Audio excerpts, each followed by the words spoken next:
নয়, প্রয়োজনে যদি তোমাদের জীবন দিতে হয় তোমরা সেই জীবন দিয়ে তোমরা আমি আল্লাহ রাব্বুল আলামিনের দিন প্রতিষ্ঠা করবা। নাসিরউদ্দিন আহমেদ পড়ছি। আপনার বিষয় হচ্ছে সূরা তওবার 111 নম্বর আয়াত।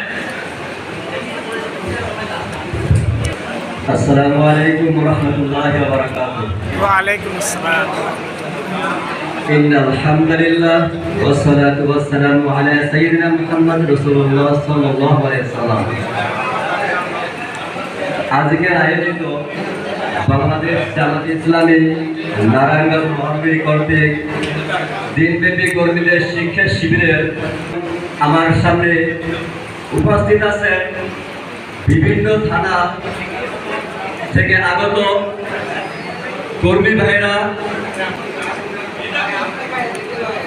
আল্লাহ রাব্বুল আলামিন তার বান্দাদেরকে পৃথিবীতে সৃষ্টি করে আল্লাহ রাব্বুল আলামিন তিনি বলে দিয়েছেন, জান এবং মালকে ক্রয় করেছি জান্নাতের বিনিময়ে।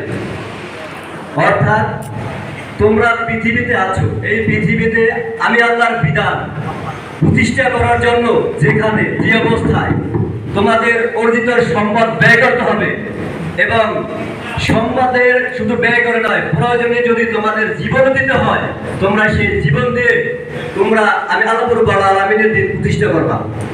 সুতরাং আমরা আমাদের জান এবং মালের বিনিময়ে যাতে জান্নাত ক্রয় করতে পারি এবং আল্লাহর সন্তুষ্টি অর্জন করতে পারি, এই জন্য আমরা সকলে চেষ্টা করব এবং আল্লাহর কাছে সব সময় দোয়া করব।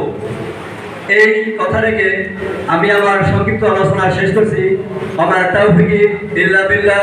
আসসালামু আলাইকুম ওয়া রাহমাতুল্লাহি ওয়া বারাকাতুহু।